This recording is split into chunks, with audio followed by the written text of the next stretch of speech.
कहानी का नाम है गरीब की बेटी। यह कहानी है एक गरीब पिता और उसकी बेटी की।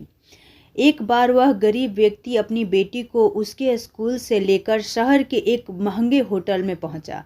उस व्यक्ति ने फटे पुराने कपड़े पहने हुए थे और उसकी बेटी स्कूल की ड्रेस में पहनी हुई थी। जब दोनों होटल के अंदर पहुंचे तो वेटर पूछा, सर आप क्या खाना पसंद करेंगे? आप अपना ऑर्डर बता दीजिए। तब उस व्यक्ति ने कहा कि आप मेरी बेटी के लिए एक प्लेट पाव भाजी लेकर के आ जाए बस। वेटर ने कहा, सर आप कुछ नहीं लेंगे, आपके लिए कुछ लेकर आऊं? उस गरीब पिता ने कहा, मेरे लिए कुछ नहीं लेकर आना, आज मेरी बेटी के लिए पार्टी है। मैंने अपनी बेटी से वादा किया था कि अगर तुम पूरे जिले में 10वीं क्लास में टॉप करोगी तो मैं आपको पार्टी दूंगा, सबसे महंगी होटल में आपको पाव भाजी खिलाऊंगा, तो आप बस बच्ची के लिए ले आइए। यह बात जब वेटर ने सुनी तो वह दौड़ते हुए अपने होटल के मैनेजर के पास पहुंचा और मैनेजर से कहा, सर मेरी आपसे एक छोटी सी दरख्वास्त है। आप मेरी सैलरी में से पैसे काट लेना, लेकिन आज मैं चाहता हूँ जो बच्ची उस टेबल पर बैठी है अपने पिता के साथ, उसके पिता को भी एक प्लेट पाव भाजी खिलाई जाए। उस बच्ची ने पूरे जिले में टॉप किया है। सर वो गरीब पिता है, ज़्यादा पैसे नहीं होंगे इसलिए कह रहे हैं, सिर्फ बच्ची के लिए ले जाओ। तो सर मैं चाहता हूँ कि मेरे तरफ से उन्हें भी पाव भाजी खिलाई जाए। होटल के मैनेजर ने जब ये बात सुनी तो कहने लगा, अरे क्या बातें कर रहे हो छोटी सी, तुम उसके पिता के लिए भी पाव भाजी लेकर जाओ और उस लड़की के लिए भी। पैसे मत लेना, 3-4 प्लेट पाव भाजी पैक भी करा कर ले जाओ और 2-3 किलो मिठाई के डब्बे भी साथ ले जाओ और उनसे कहना कि यह पार्टी जो है होटल की तरफ से है, हमारी बेटी ने पूरे जिले में टॉप किया है। उससे कहना कि पूरे मोहल्ले में मिठाई बंटवाए और जश्न मनाए, चिंता मत कीजिए। जब ये बात होटल के मालिक ने कहा तो वेटर खुश हो गया। उसने कहा, क्या बात है, कितने अच्छे मालिक के यहाँ मैं नौकरी कर रहा हूँ।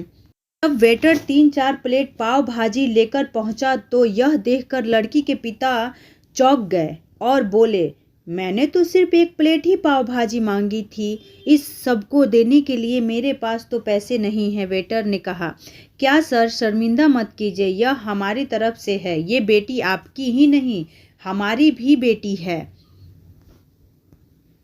जिसने पूरे जिले में टॉप किया है। यह मिठाई के डब्बे और 3-4 प्लेट पाव भाजी पैक कर दिए हैं, आप इन्हें लेकर के जाएं और जश्न मनाएं। पिता और पुत्री खुश होकर वहां से चले गए।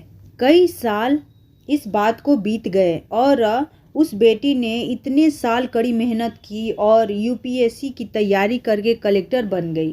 किस्मत थी कि करिश्मा था ऊपर वाले का कि उसी शहर में उसका आना हुआ।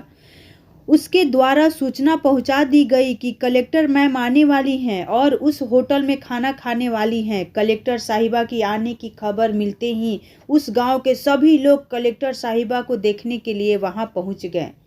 किसी को इस बात का बिल्कुल भी अंदाजा नहीं था कि ये वही पिता और बेटी है। जब कलेक्टर साहिबा अपने पिता के साथ होटल में पहुंची तो उन्हें होटल के मालिक से कहा कि क्या आप हमें पहचान रहे हैं? हम वही पिता पुत्री हैं जो मेरे 10वीं क्लास के टॉप करने पर आपने हमें पार्टी दी थी। हम वही पिता पुत्री आज फिर से आए हैं, आज आपको और आपके पूरे स्टाफ को और पूरे गांव को पार्टी देने के लिए। आपने उस दिन गरीबों का साथ दिया, गरीबों का सम्मान किया। आपने उस दिन जो हमें पार्टी दी उसने मुझे बताया कि मुझे कितनी और ऊंचाई तक पहुंचना है और मुझे मेरी मंजिल तक पहुंचाना है।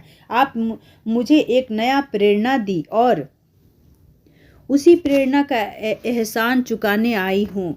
कलेक्टर मैम अपने मन की बातें कहती जा रही थी और उसकी आंखों में आंसू बहते जा रहे थे। होटल का मालिक और वेटर दोनों हाथ जोड़कर खड़े थे और कह रहे थे, क्या बात है, ऊपर वाले का आशीर्वाद है। उम्मीद करती हूँ कि आपको ये कहानी बहुत अच्छी लगी होगी। तो अंत में मैं यही कहूँगी कि छोटी सी कहानी है लेकिन सिखाता है कि कभी किसी गरीब का मजाक मत उड़ाना और हो सके तो उसकी मदद करना, क्योंकि वो सब देख रहा है। बनना है तो उसकी नज़र में बने। मिलते हैं नेक्स्ट वीडियो में।